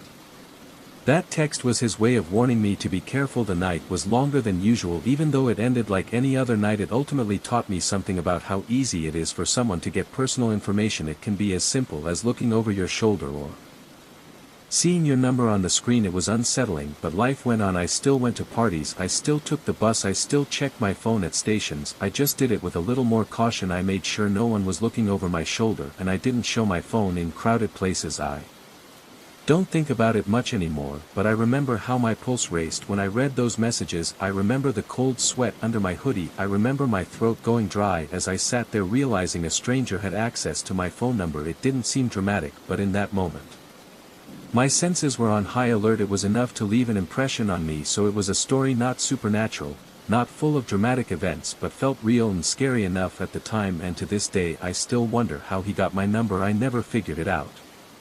I will never forget the night I left work later than usual and drove down that deserted state highway. It was a Tuesday. I remember it clearly because it was the same day I had to finish an unexpected project at the office. I ended up staying 2 hours longer than my normal shift. I felt exhausted when I finally saw that I had packed up my laptop and papers. My only thought was to go home and have a quick bite and go to bed. I walked out of the building and noticed that the parking lot was almost empty, only a few cars under the street lights. Mine was one of them. I drove and started the car. The radio was crackling. It was a late-night talk show. I wasn't interested in the topic, so I turned it off. I wanted the road from my office to the state highway to be quiet. Normally I would see quite a few cars, but it was almost 10 p.m., most people would have gone home by then, especially on a weekday. I checked my phone, no texts, no missed calls. I put my phone aside and focused on driving. My headlights were on. The road was 2 lanes, but everything else looked dark. No street lights, just farmland on both sides and the occasional pact or fence. The sky was clear, although I saw stars shining high above and spreading out in the darkness. I felt a little tense, probably just tired. My neck was stiff and my eyes felt heavy. I tried to stay awake by focusing on the lines on the asphalt. I passed a few mile markers and realized I hadn't seen any other cars in at least 10 minutes. My mind started to wander. I kept thinking about the work day, the frustration of having to tackle a project last minute, and I hate staying late without notice. I shook it off. Turned that thought off and told myself to focus on driving. The road was long and mostly straight with little bends here and there. After a while I spotted something on the right side of the road. At first it looked like a silhouette. I assumed it was a road sign or maybe a mailbox. As I got closer I realized it was a person's silhouette standing near the edge, near where the shoulder met a patch of land, the shape of the hand moving up and down almost like a weak wave. It looked like someone was trying to signal for help or hitchhiking. My instinctive reaction was to slow down. I wasn't used to seeing pedestrians out there, especially late. In my head wondering why a person was walking on that stretch of highway at 10 o'clock at night. When my headlights were on him I saw he was dressed casually, a button-up shirt, simple slacks, and old sneakers, nothing fancy. Short and messy hair, his face looked pale. Something was wrong with his expression, not fear or despair, just blankness. He raised his hand again as if telling me to stop. I let off the gas, check my mirrors to make sure there are no cars behind me, but I don't see anyone else. The road is still empty. I get close enough to see his eyes, although not clearly. They look dark and he doesn't really blink. He stares at me as my car passes for a split second. I feel a tension in my chest. I don't know why. I've picked up strangers before, but usually during the day and usually near gas stations or accessible areas. This time it's different. It's at night, everyone is isolated, and I'm exhausted. I think about stopping a few meters away to see if he needs assistance. Maybe he's stuck or his car has broken down somewhere, but as soon as that thought crosses my mind something else tells me that's not smart. The moment feels too strange. The road is dark and I don't see any broken down vehicles around me. I decide not to stop. I tell myself I will.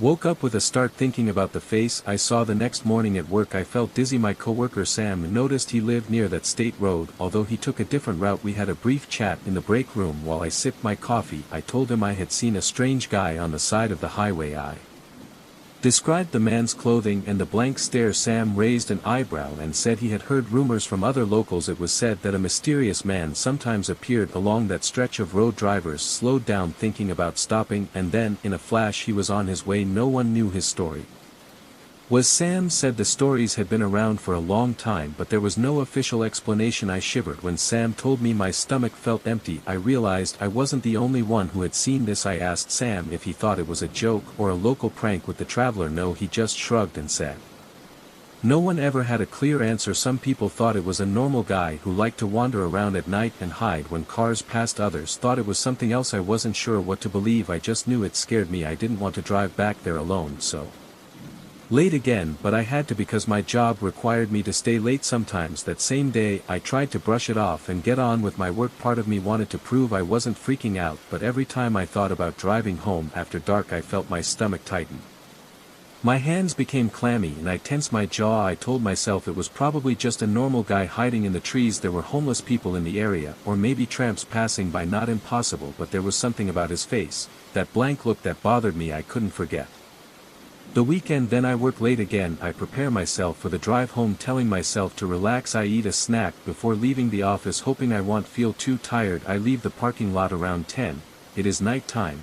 The road is dark, but I still eyes wide open for any sign of pedestrians. My shoulders feel tense and I grip the steering wheel tighter than usual. The sound of my tires hitting the pavement fills the car and the outside world is pitch black. I pass where I see him glancing at the curb. Carefully, there is nothing there. I breathe a sigh of relief. Still every little shadow or shape makes me sit up in my seat. I see a billboard in the distance for a second. It looks like a figure and my heart skips a beat. Then I realize it is just a big ad. I feel stupid for being so nervous. I reach for the radio to play some music at a low volume. I tell myself I have to calm. Everything was fine. The rest of the drive that night was quiet, no sign of any strange figures. When I got home I felt a little better, like maybe it was just a one-off. The next morning I saw Sam again. I told him I didn't see anyone this time. He laughed and said maybe the ghost he used that word for. Although I didn't like it was resting. I tried to joke again but I still felt uncomfortable. I found myself replaying the moment I passed that man on the side of the road. I kept imagining his still posture and how he didn't move much except to raise his arm. I remembered the dark eyes, I remembered the angle of his chin and how I couldn't see any clear expression, just a kind of blankness for a few weeks. That passed and I didn't see anything unusual. I drove the same road a few more times at night. Some nights I felt anxious and scanned the ditches and shoulders obsessively. Other nights I tried to distract myself by thinking about work or listening to podcasts, but the memory never left me completely. It was in the back of my mind waiting to come up whenever I found myself alone on a dark stretch of road. I eventually told a few other coworkers about it. I tried to phrase it casually as if I was telling a strange anecdote that surprised me. 2 people said they had heard of the same thing. One claimed she knew someone who had seen a man matching the description years ago. Another said he had read a post on a local forum where motorists were talking about a similar incident. No one had a solid explanation, but they all seemed to believe there was at least some truth behind it. Maybe it was a local. As a known curiosity in the area tells me this is not some elaborate story I made up in my head. Other people have had similar encounters. I am not the only one who drove past that lone figure on the side of the road wondering if they should pull over. I am not going to lie, I am relieved that no one was hurt in these stories. I have never heard of any attacks or accidents involving this man. It is just a strange sight that makes people wonder. I guess that is why I accept it as part of the commute. When I see a shape on the side of the road now I slow down enough to check around. I try to be alert. If it is a real person in distress I would consider calling for help or giving them directions to a gas station. But if it is the same guy with that blank face I am not sure I have the courage to stop. The uncertainty is too strong. I have thought about the moment that in my head many times. I think about the possibility of a simple explanation. Maybe he was just a wanderer, maybe he didn't want to be seen, maybe he quickly hid behind a bush. The road was covered in thick grass and patches of trees, so hiding wasn't hard. I couldn't shake the feeling of unease. I have memories of his eyes and the way he raised his arm that kept coming back at random times, like when I was alone in the office or when I was lying in bed and couldn't sleep. I guess that's my story. I was driving home late one night, saw a stranger on the side of the dark freeway, and then he disappeared. The next day I found out it was a common story in that area, and no one could fully explain. The man didn't hurt anyone and didn't chase cars. He just showed up and gestured like he wanted a ride and then disappeared. Maybe he was a real person with a reason to hide. Maybe what was he that's different? I don't have an answer. All I know is I felt a wave of fear that night, and it wasn't just my imagination. I know what I saw. I haven't told my family much about it because they would worry. I don't want them calling me late at night to check if I was okay driving home. As far as I know it was a one-time thing. I'm careful. I have no intention of investigating or looking for the man. I know about the rumors and stories, but I'll leave it as is. If it's a mistake or a trick of the eye, my eyes, let's just say if it was a hitchhiker he could have found help elsewhere. In any case I don't want to find out, so I say this story is true. It could have been a normal person. He could have ducked or run into the bushes. No big ending or tragic outcome. No one dead or injured, just one of those strange encounters people in the area talk about. Sometimes I see him, then he disappears. That's all, and the only evidence is my memory and the uneasy feeling in my gut whenever I remember him empty staring. I still feel my stomach tighten when I think about that night. I was in the diner where I worked, wiping down the last table near the front window. The place was empty except for me, and the only sound was the buzz of the neon lights outside and the hum of the fridge. It was almost 11 p.m. and I was tired. My back ached from bending over the frying pan in the oven all evening. I usually closed the door alone on weekdays because the boss didn't want to pay for a second person coming in that late. I was used to it. It wasn't a dangerous part of town, but it wasn't. It was very busy after dark. I turned off most of the lights, checked the counter one last time and locked the front door. the cold air hit me in the face immediately. It wasn't winter but the night was cold and I was only wearing a shirt jacket over uniform. My breath came out short the breaths as I exhaled. The street was quiet and there were only a few cars parked along the curb. The light of a distant street lamp made everything look pale and faded. I could hear my own footsteps on the sidewalk, a dull echo on the empty buildings. I parked 2 blocks away because it was rare to have a parking spot right in front of the diner. Sometimes I was lucky but that night I didn't. As I walked I thought about how much I hated those 2 blocks. It wasn't that far, but when it was late and you were alone it felt different. Every rustle of leaves or distant engine noise caught your attention. I shoved my hands in my coat pockets to keep warm. I looked around every few seconds to make sure I hadn't missed anything behind or beside me. As I rounded the corner before my car passed I saw a dark shadow nearby. I squinted trying to figure out if it was someone waiting for the car, just a random person walking by the dim streetlights, so I can only make out a silhouette. I slow down and try to see what's going on. The person is leaning forward looking into my driver's side window, almost studying it. He puts a hand on the door handle. I freeze for a second because it looks like he's fiddling with the lock. My heart starts pounding in my chest and my fingers clench. Without even realizing it I decide to speak up. My voice sounds hoarse. Need help here? I ask. He slowly turns around and I see his face in the dim light. He's about me tall, maybe an inch taller, and he has short hair under a baseball cap. He doesn't look drunk or high, just calm, too calm for a person who can be confused about a car. He gives me this weird smile without showing his teeth. I think this is my car. He says don't move from the door. I feel a chill run down my body. I'm not that cold but my skin is goosebumps. I know that if you think your car is by mistake you usually back off when the real owner shows up, but he just stands there looking at me. I can feel my pulse in my neck and I swallow. I don't want to make things worse, but I don't want to appear weak either. You sure? I said, trying to keep my voice down. Calm down because this is definitely mine. I tried to smile a little like I was still being friendly but my nerves were fraying. The laughter died in my throat. He was still standing there. He glanced inside then back at me. You work late, he said. His voice was calm but there was something off about the way he said it. I felt my stomach tighten even more. My palms started to sweat and I took a step back, keeping some distance between us. Yeah, I closed the diner down the street, I said, nodding in the direction I came from. He took a step closer to me. I could smell cheap cologne mixed with the smell of the night streets. My mouth went dry. I was about to pull out my phone but I was worried that pulling something out like that might agitate him. I also thought about running around him, but I didn't want him to grab me. I reached into my pocket for my keys. Instead, my voice was lower than I intended. Look, if you're confused, maybe you should check the license plate or something. I know that sounds a bit confrontational but I wanted him to back off. He tilted his head. No need. I was wrong about that. He didn't move. He just stood there, his eyes staring at me like I was an object. He was studying. I felt my pulse pounding in my eardrums. It was a heavy thump thump thump. My thoughts were racing. I tried to guess if he had a weapon but I didn't see anything in his hand. No, meaning he wasn't carrying anything in his jacket. I took a short breath and pressed the button on the key fob to unlock and then locked the car. The headlights flashed and the horn honked once, which startled me a little, but it also made him back away. He didn't go far. Just enough for me to step closer to the driver's door. I kept my eyes on him. My hands were shaking and my throat felt tight. I opened the driver's door. I could see the interior lights were on and that was like a small relief. At least I could see inside and no one was there. I slid into the seat quickly. My heart was still pounding and I fumbled with the keys and the ignition. Which one? I muttered under my breath. I turned on the engine and just then I glanced at him through the windshield. He was staring at me. His expression didn't change. His eyes locked on me for a second that felt like 10 and I couldn't look away even though I wanted to. I felt like if I blinked what would happen? It will happen. I finally put it into drive and hit the gas and slid off the curb faster than normal. My tires made a brief screech. The noise on the pavement as I drove away. I looked in the rearview mirror. He was still standing there facing me, his hands in his pockets, no waving or shouting. He just stood there watching my taillights fade. I couldn't breathe properly until I reached Main Street.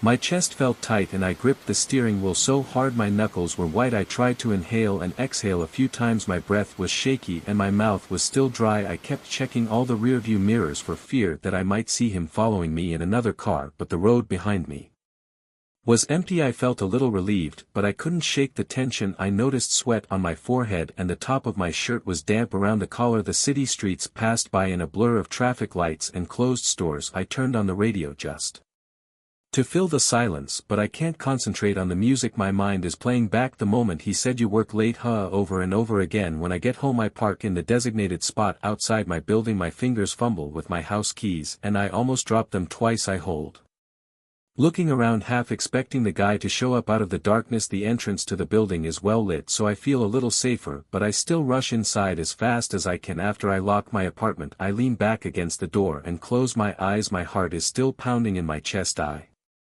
wipe my forehead with the back of my hand and realize I'm shaking. I didn't sleep well that night. Every time I close my eyes I see his face staring through the windshield. Around 3 a.m. I finally fall asleep from exhaustion. I wake up the next morning with a lump in my neck, probably because of the way I thought about calling the police, but he really didn't do anything but act suspicious. I doubt they would do more than write a short report. I couldn't prove he was trying to break in, and he didn't threaten me with anything other than his strange actions. The next night I went back to work. The diner looked the same as usual, bright lights. Customers still came in for coffee or burgers. I tried not to think about the night before, but around 10:30 p.m. I started to feel anxious. My hands were cold and I couldn't concentrate on cleaning. I asked my coworker to help me close the door, even though it meant I had to pay him out of pocket for an extra hour. I didn't want to walk alone to my car anymore. He looked at me a little confused but agreed as he could use the cash. When we were done I locked the front door and we both went out. I could tell my coworker was curious, but I didn't want to explain much. I just said I didn't like walking alone. Vulnerable. He stayed with me until I got in the car, then he waved goodbye and walked back to his car parked on another street. I kept expecting to see the same figure or a similar face lurking near the trunk, but no one was around. I got in the car, locked the doors and drove away. Eyes darting from mirror to mirror, scanning every car behind me. Nothing stood out. When I got home I was still nervous, but better than the night before. The following week I started parking as close to the diner as possible. Sometimes I got lucky and found a spot right across the street. Sometimes I still had to walk half a block, but I tried to avoid walking those 2 blocks. I asked my boss if we could get a spot behind the building, but he said no. I almost considered taking a cab home on nights I closed, but that cost would eat into my small paycheck. One particular night, maybe a month later, I went through my normal routine. I closed at 11 p.m., wiped the table off, turn off the lights and step out onto the empty sidewalk. The neon sign blinks off. My car is across the street, not too far away, which still makes me feel better. I feel the same lump in my stomach. I scan the sidewalk and look around at the parked cars. No one is out there, at least not that I can see. I walk to my car, get in quickly and lock the doors. Immediately my heart speeds up, even though there was no reason for it that night, just the lingering anxiety. I start the engine and take one last look around. No one is there. I remind myself that nothing serious happened except for a tense encounter, but it's enough to make me look back.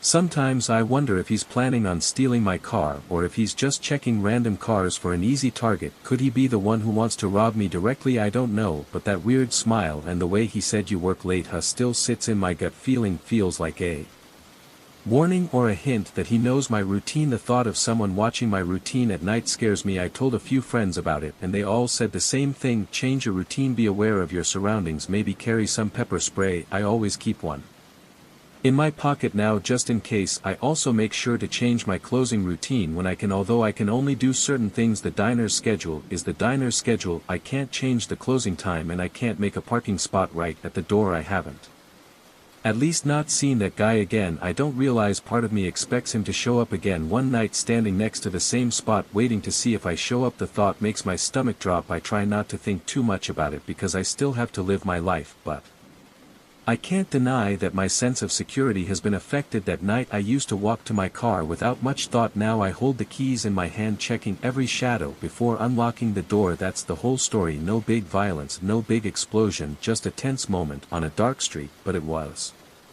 enough to make me wonder how safe I really am when I'm out there alone, especially late at night. I don't think I'll ever forget that face, the way he stared at my car, then looked into my eyes like he was challenging me. It made me feel exposed. I still parked as close as I could to the diner. I didn't want to be in that situation again, standing there with my heart pounding, not sure if the next move would be a surprise attack or just a weird conversation.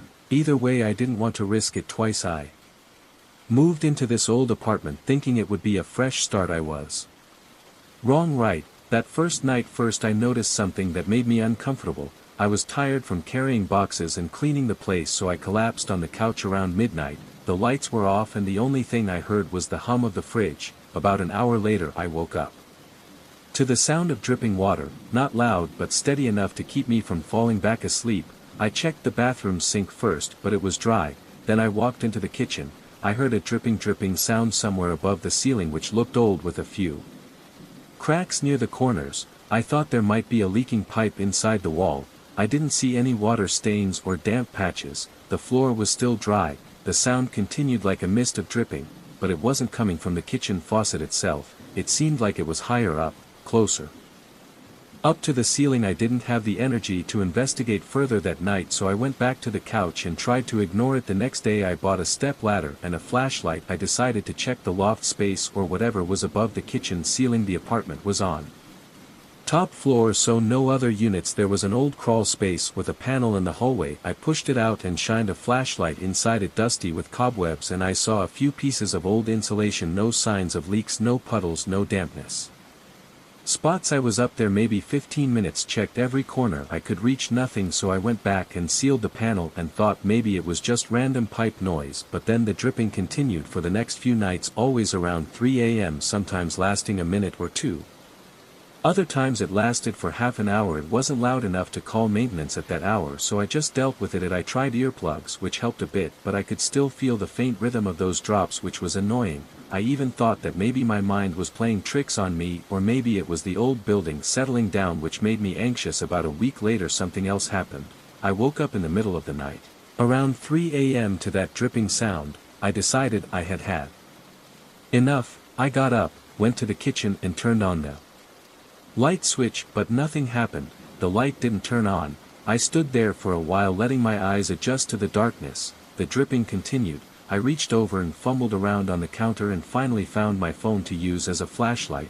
I pointed the phone light towards the sink. This time it was dripping. Actually it was dripping like it was only half open. I knew for sure I had turned it off tight before I went to bed because I had a habit of checking. I was a bit obsessive about that thing. I turned the tap off. I stood there listening for the noise to stop. No sound of water falling into the sink. Then I noticed the small window curtain next to the fridge was swaying a little, as if a wind had just blown through. That window is usually closed. I walked over and checked to see if it was still locked from the inside. I put my hand on it to see if there was a draft. No wind. The curtain was still moving a little, but slowing down. I looked around the kitchen. Everything else seemed stable. No cupboards were open, no drawers were pulled out, no signs of forced entry. I went out into the hallway to check the circuit breaker, thinking it might be a power outage. That's when I heard the fridge buzzing again, so the power wasn't off. I turned the stove switch off, then back on a few times. The light never came on. I walked back to the living room. The TV was off and its little standby light was dark as if it had been unplugged. I walked over to check the power cord. It was plugged in. I tried turning the TV on, but nothing happened. Then I noticed the cable box was off too. It normally shows the time, but it was blank. It looked like it was just the living room and kitchen. The outlets were off.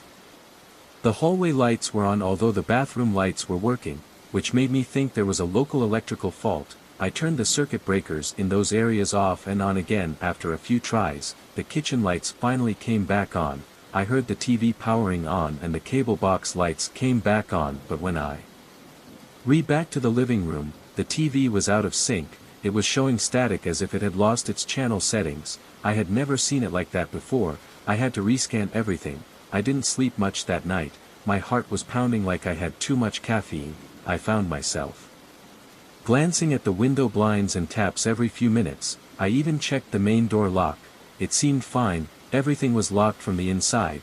It felt weird, almost like someone had gone through the kitchen, damaged the taps and left without a trace. But that didn't make sense. If they had a key, I would have heard the door open. My apartment door was quite noisy. It creaked safe when you opened the door even a little. The next morning I called the maintenance guy and asked him to check the pipes and wiring. He came around noon and checked the stove light switch, checked circuit breaker. ET said everything was okay. He turned on the water tap, checked the water pressure. ET saw no leaks underneath. I told him about the crawl space, but he said there was nothing there except old insulation and some wiring for the building's ventilation system. He also said the building was about 4 years old, so some cracks, the odd drip, might just be part of the charm of the place. He tried to reassure me, saying that was normal. I wasn't sure, but he left me with that explanation. That evening I spoke to the building manager, a guy called Roberto, I asked him if there had been any reports of break-ins or weird plumbing issues. He looked at me knowingly. He said he meant you hear noises at night. I nodded. He told me people had complained about the same things, dripping at odd hours, lights flickering, TVs going dark, signal. No reason. That made me even more worried. I asked him if the tenant ever found out. Roberto shrugged. He said the tenant blamed the age of the building or maybe someone sneaky. Nothing was proven that night. I double-checked everything before going to bed. I did make sure the windows were locked, the doors were latched, the taps were closed. I even unplugged the TV just to see if that made any difference. I fell asleep around midnight, exhausted but determined to see if anything else happened. Definitely at 3 a.m. I startled awake. It was a drip, drip, drip. I quietly got up without turning on the light. I walked slowly towards the kitchen, feeling my pulse in my ears. My palms felt sweaty. The hallway was dark, but I could see a faint light from outside. Street light in the living room. Just in case I got to the kitchen entrance, I got vous n'y pourrez plus vous en passer pour un moyen de vous aider à le faire numb. Mind starts racing. Did I forget to turn off the tap? No, I remember turning it off. I turned it on, it off once. A few times, then closed it. The dripping stopped shortly after I heard a quick shuffle behind me near the living room. My room SP turned around expecting to see someone. The living room was empty. The curtains were still there. The door was locked. I forced myself to go through. Checked. The door was still latched from the inside. I felt my chest. My hands were shaking a little. I could feel my heart beating. Alors je vais vous aider à trouver un moyen de vous aider à le faire, but the handle vous n'avez pas à vous en soucier. That it wasn't a random plumbing problem. Someone had to move it, but there was no one in the apartment except me. I looked around the apartment to see if anything was wrong. All the windows were closed. The locks were intact. No new footprints on the dusty spots near windows. The hallway outside my apartment was quiet. The main door was also locked. I also checked the chain from inside. Everything was safe. I went back to the kitchen, opened closed each cupboard. Looked under the sink. Nothing. I went to bed feeling uncomfortable. I left a small light on in the bedroom just to calm my nerves. The next week was the same again. Around 1500 hours, Shantae. I heard a dripping sound, sometimes soft, sometimes loud enough to make me stand up immediately. Every time the handle JENAI rain avoir avec CA. The curtain swayed as if someone had just passed by. One night the living room TV lost all channels even though I had set them at the beginning of the day. Another night the kitchen lights wouldn't turn on until I turned on the circuit breaker. I asked Roberto again if anyone else had a key, where he said the building had a master key for emergencies, but it was kept in a locked cabinet. The maintenance staff only used it with a work order. They recorded every time they took it. There was no record of it being used on my apartment at night. He said I could change the lock if I wanted. I went out and bought a new lock and installed it. J'étais à 3h00 du matin. Drip, drip, drip. I ran into the kitchen, turned on the light. Saw the tap dripping. The rest of the apartment still no sign of a break-in. I felt trapped in some strange cycle. I tried staying up from midnight to 3 o'clock Shantae to see what was going on, but that night nothing happened. Only when I fell asleep was I woke up by the noise. I started having trouble sleeping. I looked tired all the time. My coworkers asked me if I was stressed. I didn't want to sound crazy, so I just said I was having trouble sleeping in the new place, but inside I was very nervous. My nerves would pour as y exceder. You connected to a webcam. For you connected to a webcam on the sink to record overnight. I wanted proof that the tap turned on by itself or that someone was sneaking in. I saw a hand so rough and dark. The only light was from a small night light near the door. The doorknob just moved almost by itself. The curtain at the back shook slightly, but there was no shape or form, no shadow, no reflection. I felt sick. I played it over and over again. I saw the same thing. There was movement, but it didn't make sense. I showed a friend the video and he said maybe the handle was loose or the water pressure changed, but that didn't explain why it happened at the same time every night. He told me I should move out, but I didn't have the money to break the lease. I showed Roberto the video. He watched it, shook his head and said he didn't know what to tell me. He reminded me that the last tenant moved out early because of these issues. Management never found any physical behavior. Because he asked me if I ever felt threatened, I said no physically, but it gave me headaches. He suggested that I should ignore it or learn to live with it, which wasn't what I wanted to hear, but I didn't have much choice. The apartment kept doing it. A few nights I started sleeping with the radio to drown out the dripping, and some nights I wore noise-canceling headphones, but the tap still dripped. Sometimes I found the kitchen lights not flashing, sometimes the TV was completely out of time. When I woke up I never found footprints, never found damage to the lock, never saw any signs of a break in. The place was always locked from the inside. I tried everything, checking the tap washers, replacing all the taps with new ones, taping the windows shut to see if it would open. Nothing worked. After a few months I decided I had enough stress. It was exhausting and I couldn't sleep. I wasn't really scared for my life, but I was restless. I told the building management I was leaving. I explained the situation to them and they let me break the lease with a fine I paid and started looking for a new place. I never found evidence of who or what was making a mess at 3 a.m. Roberto told me he had heard stories about that apartment for a few years. He said no one had been there for long. It could have just been the old wiring of the building, and the plumbing could have had someone with a hidden key. I will never really know. All I can say is it felt too intentional to be a random leak. The knobs were always turned, the curtains were always moving as if someone had walked by, the TV was always broken as if it had been unplugged, or the input had been changed. But no matter what I did I couldn't catch anyone red-handed, and there was no sign of a break-in, which left me with more questions than answers. Even now when I think back, I can't point to anything that was completely impossible. It could have been an extremely silent intruder or some strange malfunction in the plumbing and electrical, nothing I saw that defied the laws of nature, but it certainly felt off. Okay, it felt like someone or something in that apartment at night, moving around, flipping the taps and messing with the TV. No trace. I'm in a new apartment, not fancy, but at least it's quiet. Sometimes I wake up at night 9 expecting to hear a dripping, but there's just silence. I miss that old place and there's a weird feeling in my stomach. I know it wasn't a dream. I went up to the narrow space, changed the locks, installed cameras. I tried everything but still couldn't find a good reason for what happened. The building management just shrugged. The last tenant seemed to complain about it too. Maybe it's just one of those unexplainable things that happen in old buildings. I don't really know, but the feeling of standing there in my pajamas at 3 a.m. watching the tap drip even though I turned it off hours ago is something I'll never forget. And if anyone asks me about weird experiences in apartments old, I'll tell them this story.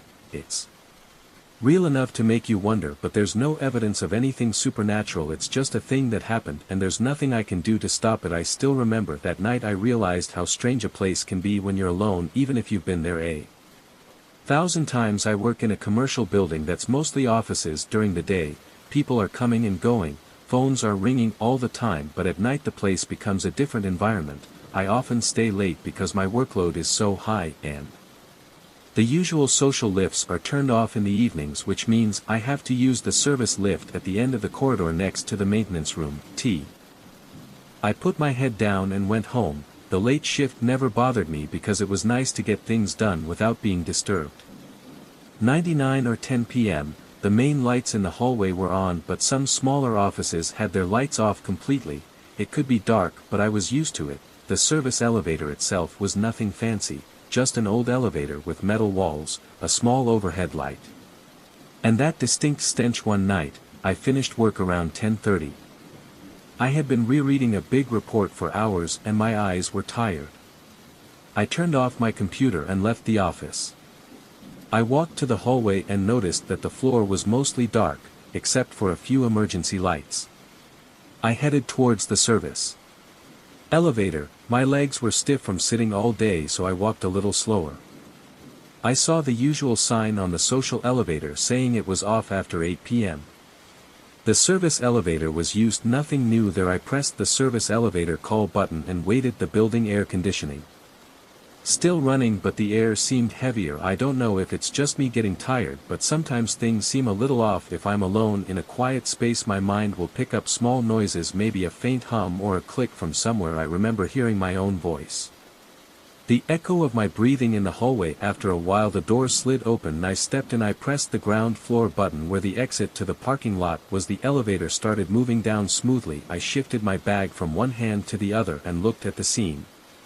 The wall was scratched under the small lights overhead. The reflection on those metal walls can be a little warped, so I never paid much attention to it. Usually it goes straight down to the ground floor without stopping, especially at that hour, but this time I felt a little jerk. The elevator slowed down, then stopped at a number. The floor looked completely unlit. The door opened right up. I leaned out a little, half expecting the sensor to be triggered by someone. There were no lights in that hallway, no movement. It felt like the power was out on that floor, or maybe no one was using it. I called out. Hello, no answer. The darkness was thick, almost like a curtain. I could see the faint shapes of the walls, but there weren't any windows providing light. It was pitch black and smelled a bit stale, probably from not being used. The doors were still open. The elevator didn't move. I was a little annoyed, so I kept pressing the close button. Nothing happened for a few seconds and it felt like a long time. My heart rate was increasing as I didn't see any reason why the elevator would stop there. Finally the doors started to close. I breathed out and tried to calm down, thinking it was just a glitch. Then as the doors were about to close completely, they jerked again as if something had triggered the sensor, but I not seeing any hands or objects blocking the entrance. I walked over and looked around, but no one was there. I was sure of it. At that moment I had such an uneasy feeling. I pressed the button again. The door closed and the elevator continued to go down. My shoulders tensed. I shook my head and told myself that it was late. I was tired. It was just an accident. Then I looked at the reflective surface in front of me. I saw my face was a little pale when viewed from above the light. My eyes widened. That was when I noticed something else in the reflection, a silhouette behind me. It was a tall man, short hair, standing still in the back corner of the elevator. My heart started pounding, my palms sweated and my mouth went dry. I turned around, immediately expecting to see someone just a step away, but no one was there. I froze for a moment, my ears buzzed. The elevator was empty except for me. The overhead lights flickered a little, but that was it. That's it. No one there. The elevator isn't big, so if there were people I would have seen them right away.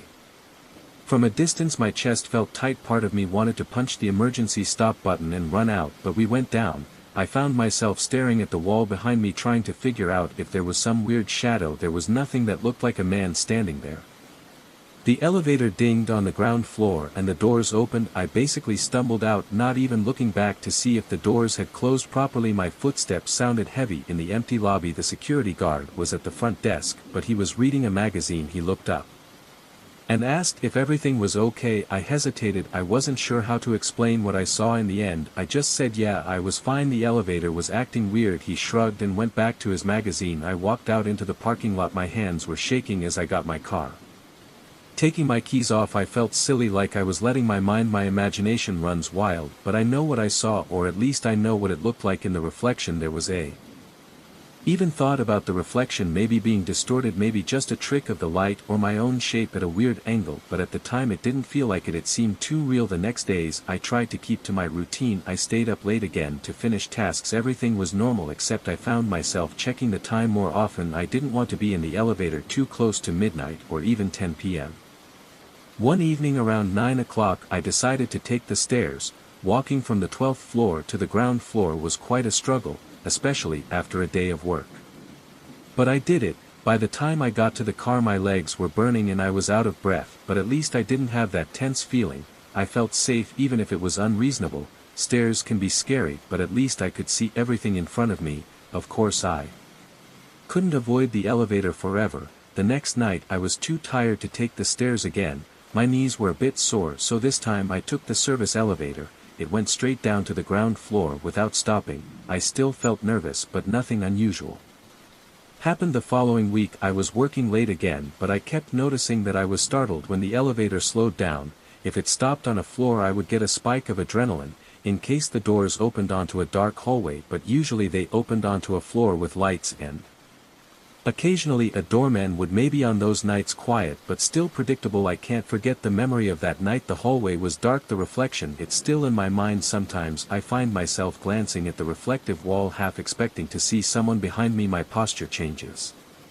I started standing closer to the elevator doors so I could see the entire elevator behind me. I realize I'm acting paranoid, but I can't bear to face the metal wall again. I keep thinking, if I see that silhouette again. About 2 weeks later the elevator stops at a floor that looks almost dark. The overhead lights are dim, as if they're just emergency lights. I tense up. The door slides open and I see maybe a light flickering in the hallway that looks deserted. No one is in. I keep pressing the close button. My hands are shaking as the door closes. I brace myself And look at the reflection, it's just me, no one else. I breathe a sigh of relief, but my heart is still pounding. After a month of nights like that I start planning to leave before it's too late. If I leave before 8 p.m. I can still use the elevator socially. Sometimes I manage, but when I don't, I either force myself down the service elevator or take the stairs if I'm not too tired. I finally told a coworker about it. He wasn't the type to laugh at me. I explained I saw something in the reflection of the elevator. He asked, "Did you see someone coming behind you?" I said no, and he just patted me on the shoulder and said, "Look mate, probably just tired. That building is old, the service elevator is old, weird things happen." He didn't make a big deal about it, which made me feel less crazy. Every time I had to work late, I remember that night. The memory comes back every time I press the elevator button. I think of that dark floor, the doors opening, the stuffy air, and then that sudden moment I see a figure behind me in the reflection. It feels real, but when I turn around there's no one, there's no sound, no sense of someone else present. I'm in alone, but I know I saw someone even for a second. Maybe I fooled my eyes because of the reflection of the metal or the overhead light. Our minds can do strange things, especially when we are alone in stressful situations. I find that realistic for some people.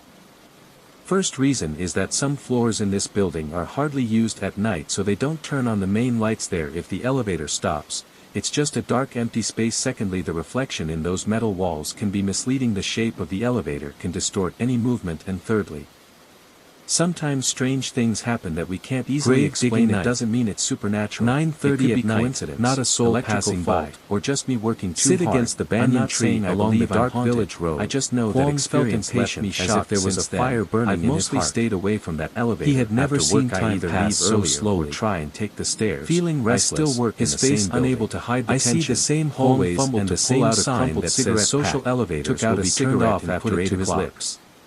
The lighter had just been lit, I have to take the service elevator late at night, and the half-drunk bottle of wine beside him. I feel my chest tighten. I feel a little scared. He took continuous puffs, exhaling smoke with a long sigh. Asked me if I should stop or continue. I was worried that if I stopped I might regret it, as if wanting me to tear the dark sky. Thought of ignoring someone who might be in trouble eventually. My fear overcame all my worries. I gently pressed the accelerator and the car started moving. After tonight, everything would change. I couldn't take my eyes off him like a statue. He would have money as soon as the front of my gambling addicted father's dead. He tilted his head to repair the dilapidated house. Judging me, my chest tightened so much I could hardly breathe. The whole moment felt heavy and dense, like time had slowed down. The most beautiful girl everything in the village in a matter of seconds. I continued to move forward, and my car had completely passed him. I glanced in the rear view mirror immediately. My heart expressed his desire to get married, but her parents always looked down the road, and many times even hinted in front of Kwong.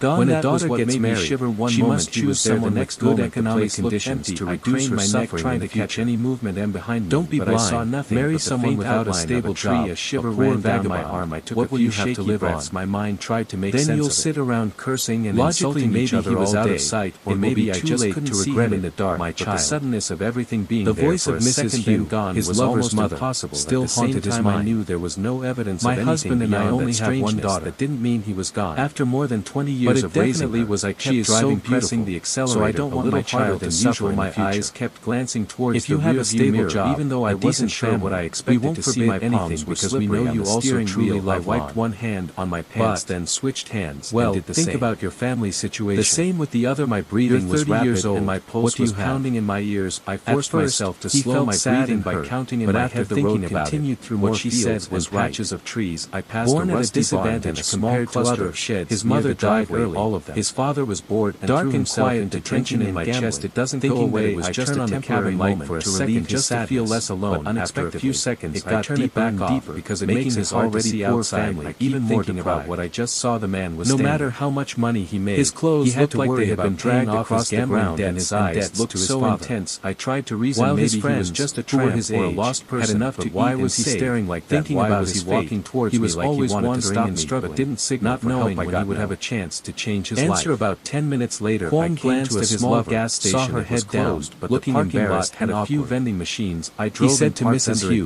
with a firm attitude and turned off the engine. I sat there for a minute. By the end of this year, I will have a stable job and move out to live on my own. The buzzing and moths fluttering around. I will have enough money to take care of Lon, but my nerves were so sensitive. I didn't have any appetite. Quickly waving her hand to calm down, I climbed out of the car and walked to the vending machine and grab a bottle of water. The air outside is damp and cool.